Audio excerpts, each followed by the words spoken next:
आज हम लोग पढ़ेंगे chemical reactions of aldehyde and ketone की पार्ट सेकेंड में। तो 3 रिएक्शन हमने पढ़ ली थी केमिकल रिएक्शन। अब तीसरी रिएक्शन की बात करेंगे जिसमें होता है ऑक्सीडेशन। एल्डिहाइड का ऑक्सीडेशन करेंगे और या कीटोन्स का ऑक्सीडेशन करेंगे। कीटोन का ऑक्सीडेशन होता ही नहीं है और होगा तो एक बिगर कंडीशन में होगा। एल्डिहाइड का ऑक्सीडेशन करेंगे तो ऑक्सीडाइजिंग एजेंट का यूज करेंगे जैसे पोटेशियम परमैंगनेट और पोटेशियम डाइक्रोमेट और नाइट्रिक एसिड, और ईजिली हो जाता है ऑक्सीडाइजिंग। और इवन माइल्ड ऑक्सीडाइजिंग एजेंट जैसे टॉलेंस रिएजेंट फेलिक्स रिएजेंट, ये दोनों ही माइल्ड ऑक्सीडाइजिंग एजेंट है। इसका भी अगर करेंगे तो एल्डिहाइड कन्वर्ट हो जाएगा कार्बोक्सिलिक एसिड में। ठीक है, जैसे यहाँ बात करें, जैसे ये कीटोन दे रखा है, एक बिगर कंडीशन अप्लाई करी गई होगी तो ये जैसे ये टूटेगा तो ये रेस्पेक्टिव अपने रेस्पेक्टिव में एसिड बन जाएगा। जैसे अगर बंच टू के बीच में टूट रहा है तो इधर जो बचेगा RCOOH बन जाएगा और इधर क्या बचेगा R-CCOOH। ठीक है, अगर यहाँ से टूट रहा है तो R-COOH और इधर जो बचेगा RCHCOOH बन जाएगा। ठीक है, हम बात करेंगे टॉलेंस टेस्ट। टॉलेंस टेस्ट को सिल्वर मिरर टेस्ट कहते हैं क्योंकि ये सिल्वर बाद में निकल रहा होता है इस टेस्ट में। टॉलेंस टेस्ट सिर्फ एल्डिहाइड देता है, कीटोन नहीं देता। क्यों नहीं देता? क्योंकि एक माइल्ड ऑक्सीडाइजिंग एजेंट होता है। टॉलेंस रिएजेंट क्या होता है? Ammoniated silver nitrate. जब AgNO3 सिल्वर नाइट्रेट और अमोनियम हाइड्रोक्साइड जब रिएक्ट होती हैं तो कोऑर्डिनेशन कंपाउंड बनाते हैं AgNH3 ठीक है, ये बेसिक मीडियम होता है। जैसे हमने कोई एल्डिहाइड लिया और किससे रिएक्ट करवाया टॉलेंस रिएजेंट के साथ तो RCO नेगेटिव एक एनाइन बन जाएगा और पानी निकल जाएगा, अमोनिया निकल जाएगी और सिल्वर निकलेगा। इसलिए इसे कहते हैं silver mirror test. Fehling's test में क्या होता है, ये भी एल्डिहाइड को ही देता है, कीटोन को ये भी नहीं देता क्योंकि ये भी क्या है, एक माइल्ड ऑक्सीडाइजिंग एजेंट है। फेलिंग्स रिएजेंट क्या होता है? फेलिंग्स रिएजेंट होता है इसमें 2 सॉल्यूशन बन कर के मिल कर के बनता होता है। तो फेलिंग सॉल्यूशन ए जिसमें कहते हैं कॉपर सल्फेट और फेलिंग सॉल्यूशन बी इसमें होता है सोडियम पोटेशियम टार्ट्रेट। देखो सोडियम पोटेशियम ये पूरा बन जाएगा एक टार्ट्रेट जिसको हम कहते हैं रोचली टेस्ट भी कहते हैं। ठीक है, जब इसकी रिएक्शन हम एल्डिहाइड लिया है और उस रिएक्शन हमने फेलिंग्स रिएजेंट के साथ करवाई, जब ये बनता है आके ये मेन चीज़ बनती होगी, मेन चीज़ यहीं रखेंगे तो हमें पूरा फेलिंग्स रिएजेंट बन जाएगा। तो जब ये बनेगा तो एक एनाइन बन जाएगा और कॉपर ऑक्साइड बनेगा कॉपर ऑक्साइड बाहर निकलेगा, इसे कहते हैं रेडिश ब्राउन PPT बनता जाती है। ठीक है, तो ऑक्सीडेशन भी हो रहा है, रिडक्शन भी हो रहा है। टॉलेंस रिएजेंट ज़्यादा ऑक्सीडाइजिंग एजेंट पावरफुल है, फेलिंग्स टेस्ट कम होता है। अगर एल्डिहाइड गिवन है, टॉलेंस रिएजेंट अगर हुआ तो वो एसिड में कन्वर्ट कर देगा। अगर एल्डिहाइड हुआ तो ये फेलिंग्स टेस्ट नहीं देता है। क्यों नहीं देता है? क्योंकि यहाँ अल्फा हाइड्रोजन नहीं है और नहीं है तो ये नहीं कर पाता है। अब बात करेंगे oxidation of methyl ketones by haloform, है ना। तो अल्फा एलोफॉर्म रिएक्शन में एक हम मिथाइल कीटोन्स का कैसे करेंगे। मिथाइल कीटोन्स का मतलब समझते हो, इधर मिथाइल ही होना चाहिए, इधर कुछ भी चैन कितनी बड़ी हो कोई फ़र्क नहीं पड़ता है, ये इम्पोर्टेंट है, ये होना ही चाहिए। तब हम रिएक्शन करवाएंगे। क्लोरीन जैसे हमने आयोडीन लिया, क्लोरीन लिया तो उसके 3 मोल्स लेने चाहिए और जो NaOH है उसके 4 मोल्स लेने चाहिए क्योंकि 4 मोल्स की नीड पड़ती है।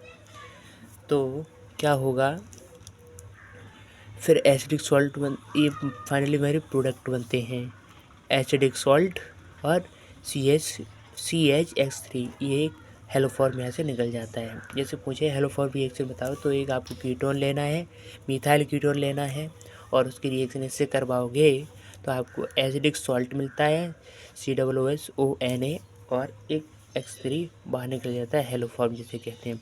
मैकेनिज्म की बात करें तो यहाँ से H निकल जाएगा और OH आएगा तो H2 बाहर निकल जाएगा, Na यहाँ लग जाएगा जाके।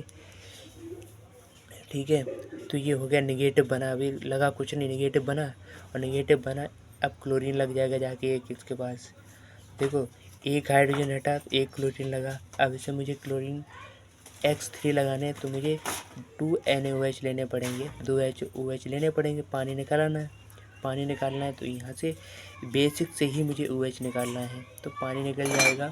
फिर ये बच जाता CH3 और ये हाईली इलेक्ट्रोनेगेटिव होता है, क्योंकि 3 है, ऑक्सीजन इतना नहीं कर पाएगा कुछ भी। तो यहाँ से इलेक्ट्रॉन निकल जाता है, यहाँ आ जाएगा पॉजिटिव, पॉजिटिव आ गया ना। अभी NaOH नेगेटिव, तो OH नेगेटिव Na के पास अलग किया जाके, और यहाँ आ गया नेगेटिव, कोई दिक्कत नहीं है, ये अलग हो गया ना। फिर इसकी रिएक्शन हमने आगे सॉल्व आउट करी, तो यहाँ से OH निकला। अब OH फिर रिएक्शन हमने करवा दिया है NaOH के साथ, NaOH के साथ करवाओगे तो H2O के साथ करवाओगे तो Na यहाँ लग गया जाके, यहाँ नेगेटिव बना, O नेगेटिव H। NaOH के साथ करवाएंगे, यहाँ से H निकलेगा, OH यहाँ से निकलेगा तो H2O निकल जाएगा, H2O निकल जाएगा, यहाँ O नेगेटिव बचा, और O नेगेटिव इसके साथ कंबाइंड हो जाएगा, क्या बन जाएगा, ONa।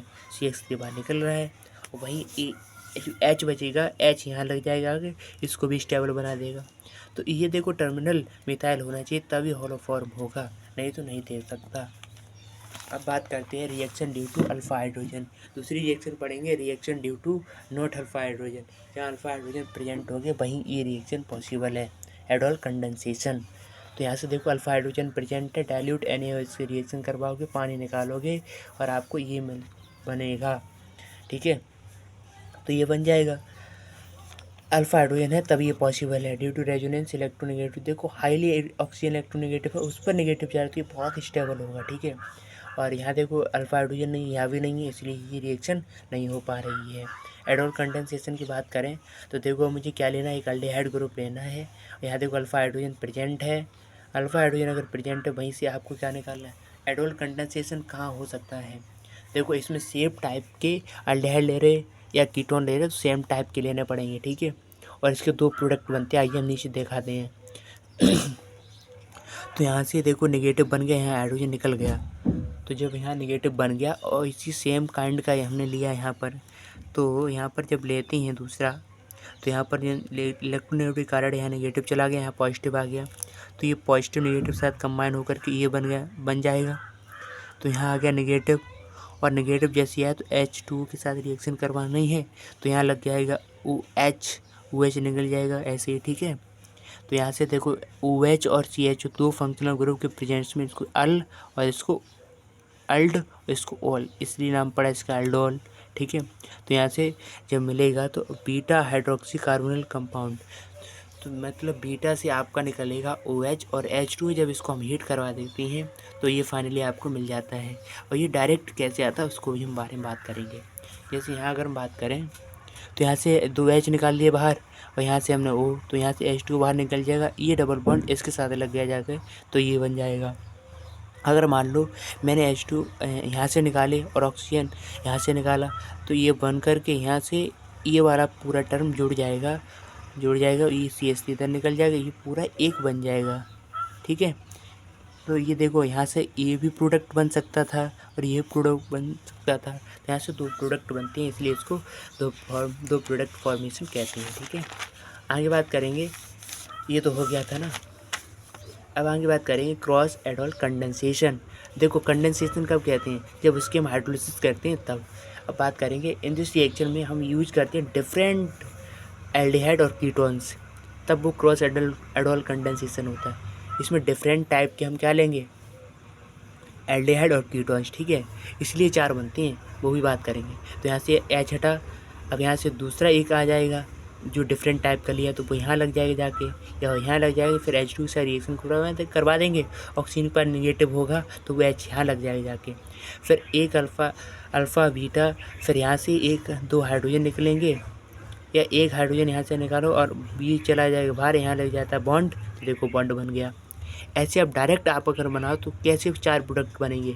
अगर ये सेम टाइप का एक बॉन्ड बनाए तो इसके भी एक बनेगा, ये अपना खुद एक बनाए ये भी बनेगा। इसके साथ में 2 प्रोडक्ट कैसे बनते हैं, जब हाइड्रोजन यहाँ से निकले तो बन जाएगा 1 प्रोडक्ट, और हाइड्रोजन दूसरी जगह से निकाल लिया हमने ट्रक से, तो वहाँ दूसरा टाइप का बन जाएगा। तो यहाँ से तो एक तो 2 यहाँ से बन सकते हैं, जब दोनों साथ साथ कंबाइन करें, एक अलग अलग करें तो भी 4 प्रोडक्ट बन जाएंगे, ऐसे बनते हैं 4 प्रोडक्ट। अब बात करें कनिजारो रिएक्शन। तो कनिजारो रिएक्शन में क्या होता है, यहाँ पर अल्फ़ा हाइड्रोजन होंगे ही नहीं, aldehyde which do not have alpha hydrogen, तब कहते हैं सेल्फ ऑक्सीडेशन रिडक्शन, ठीक है, जिसको हम डिस्प्रोपोर्शनल रिएक्शन कहते हैं। हीट करेंगे इसको तो कंसनट्रेटेड एक एल्कली लेंगे, ठीक है। तो 1 molecule of the aldehyde is reduced alcohol, तो 2 लेंगे, ठीक है, और 2 लेंगे तो एक का होगा ऑक्सीडेशन, एक का होगा रिडक्शन। तो देखो कीटोन का अगर हम रिडक्शन करवाएं तो कीटोन का मॉलिक्यूल इस कार्बो, अगर हम इसका रिडक्शन करवाएं तो ये एल्कोहल में कन्वर्ट होगा। अगर इसका रिडक्शन करवाएं तो रिडक्शन तो ये एल्कोहल में होगा। अगर इसका हम ऑक्सीडेशन करवा रहे हैं तो ये एसिड में कन्वर्ट होगा। ये ध्यान रखना है तुम्हें बस। देखो अगर हम रिडक्शन करवा रहे हैं तो 1 यूनिट पीछे जाएगा ना, और अगर हम एसिड का ऑक्सीडेशन करवाएं तो 1 यूनिट जाना आएगा, तो ये बन जाता है पोटेशियम फॉर्मेट, ठीक है। ऐसे देखो यहाँ करा है, यहाँ 2 लेने पड़ेंगे, 2 ले लिए। NaOH का रिएक्शन करवाए तो 1 बन गया हमारा क्या, बेंजाइल अल्कोहल, 1 कन्वर्ट हो गया रिडक्शन करवा के एल्कोहल में, 1 कन्वर्ट होगा हमारा एसिड में, तो सोडियम बेंजोएट बन गया। अब बात करेंगे इलेक्ट्रोफ्लक्स सब्स्टिट्यूशन, तो देखो यहाँ NO2 आया, देखो CHO ग्रुप लगा, मतलब जो कार्बन है ना O है, O लगा, ये इलेक्ट्रॉन खींचने का काम करता है। इलेक्ट्रॉन विदड्रॉइंग ग्रुप लगा है तो इलेक्ट्रॉन अंदर निकालेगा, तो यहाँ की डेंसिटी पैरा पर और ऑर्थो पर इलेक्ट्रॉन डेंसिटी कर देता है कम है, ठीक है। तो जब वो वहाँ कम कर देगा तो मेटा पर कुछ ना कुछ एनर्जी पहले से ज़्यादा ही होगी, तो जब यहाँ पहले ज़्यादा होगी तो ये बन जाता है हमारा एम नाइट्रो बेंजीन, तो यहाँ पर डायरेक्टली अटैच हो जाता है आपको। अब बात करेंगे यूजेज ऑफ अल्डिहाइड कीटोन्स की, तो aldehyde ketones are used as solvent formaldehyde, देखो कैसे यूज करता है, फॉर्मल्डिहाइड 40% ऑफ सॉल्यूशन बनता है, जो यूज होता है प्रिजर्व बायोलॉजिकल स्पेसिमेन प्रिजर्व करने की फॉर्मल्डिहाइड यूज होता है, और प्रिपेयर करते हैं बैकेलाइट के लिए भी, और फिनॉल फॉर्मल्डिहाइड, ठीक है, यूज्ड यूरिया फॉर्मल्डिहाइड ग्लूज। तो फॉर्मल्डिहाइड देखो यहाँ से पहचान ही लोगे, ये याद रखना है, प्रिजर्व बायोलॉजिकल स्पेसिमेन 40% होता है सॉल्यूशन का फॉर्मलिन। एसिटाल्डिहाइड यूज होता है जब आप एसिटिक एसिड का मैन्युफैक्चर करो या इथाइल एसीटेट ड्रग्स का मैन्युफैक्चर करो। बेंजल्डिहाइड यूज होता है परफ्यूमरी, सेंट, डाई इंडस्ट्रीज में।